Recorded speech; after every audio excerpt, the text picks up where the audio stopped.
What if one of the most powerful men on earth had a past tied to someone the world now sees as a symbol of pure evil?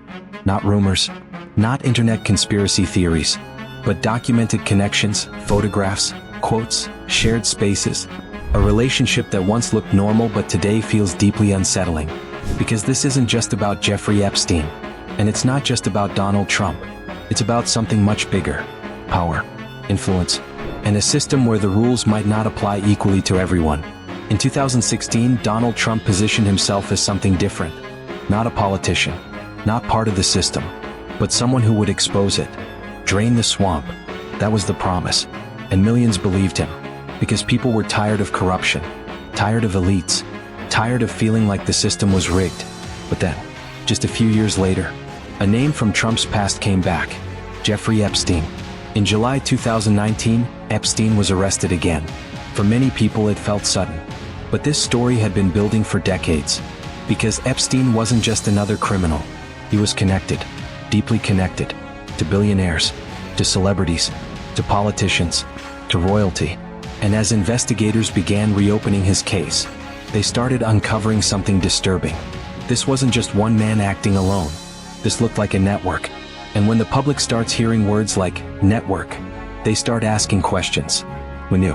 Who was involved? Who looked the other way? And most importantly, why wasn't he stopped earlier? To understand how someone like Epstein could exist, you must understand the world he operated in. 1980s New York. A city transforming into a playground for the ultra-rich. Greed wasn't just accepted, it was celebrated. Movies like Wall Street didn't exaggerate reality, they reflected it. Greed is good. That wasn't just a line, it was a mindset. And no one embodied that mindset more than Donald Trump. He didn't just build buildings, he built an image.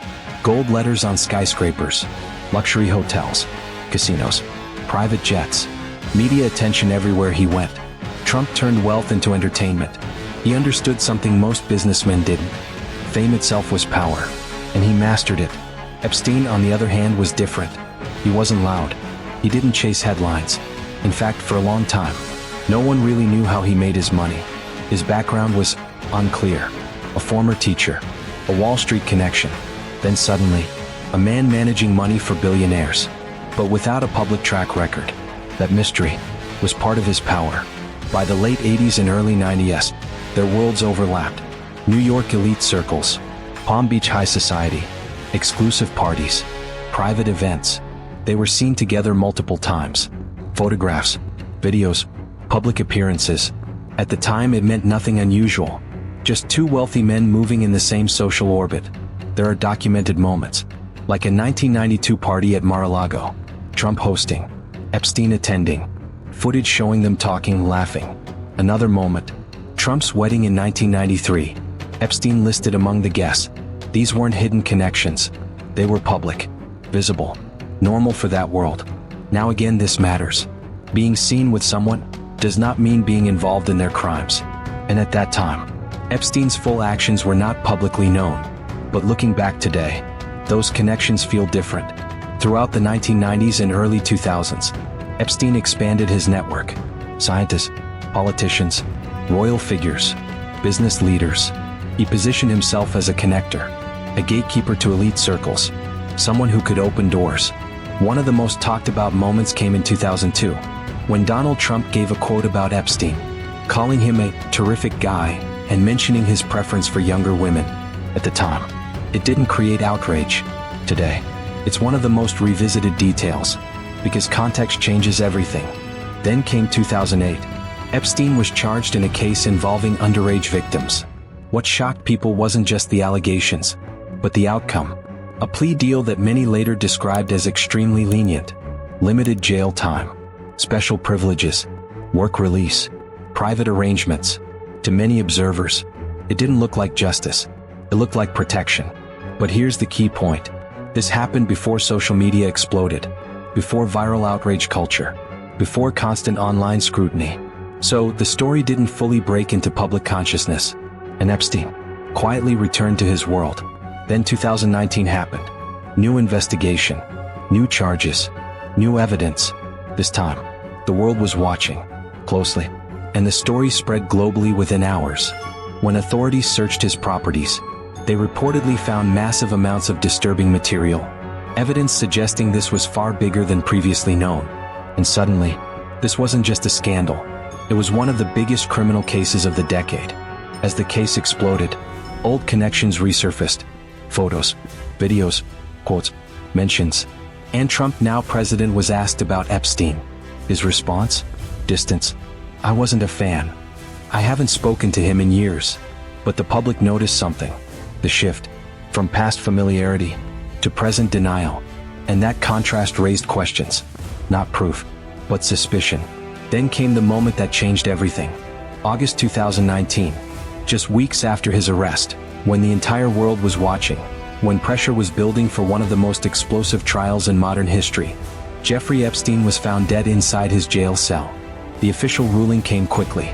Suicide. But almost immediately, people weren't convinced, because the circumstances surrounding his death didn't just raise eyebrows, they raised alarm. This wasn't an ordinary inmate. This was one of the most high-profile prisoners on the planet, a man connected to billionaires, politicians, and global elites, someone who potentially held secrets that could shake powerful institutions. And yet, on the night of his death, multiple things reportedly went wrong. Security cameras malfunctioned. Some footage was missing. Guards assigned to monitor him failed to follow standard procedures. Despite being placed on suicide watch earlier, he was no longer under it, and he was left alone. In one of the most critical moments of the entire case, to many observers, it didn't feel like a normal failure. It felt like a collapse. A breakdown of a system that was supposed to ensure that someone like Epstein would make it to trial. Because his trial wasn't just about him. It was about answers. Who was involved? Who knew? Who enabled it? And with his death, that opportunity disappeared overnight. No testimony. No cross-examination. No full exposure of whatever network may have existed. Just silence. And that silence created a vacuum. A vacuum quickly filled by speculation, theories, and growing distrust. Because when someone like Epstein dies before facing justice, it doesn't feel like closure. It feels like something was taken away. And from that moment on, the story was no longer just about his crimes. It became about everything we might never get to know. Because Epstein wasn't just a criminal. He was a potential source of answers. Answers about powerful people, connections, networks. And with his death, that possibility disappeared. After that, the world didn't move on. It became obsessed, because it felt incomplete. Like a story without an ending. Trump continued to face questions. About transparency. About releasing documents. About what he knew.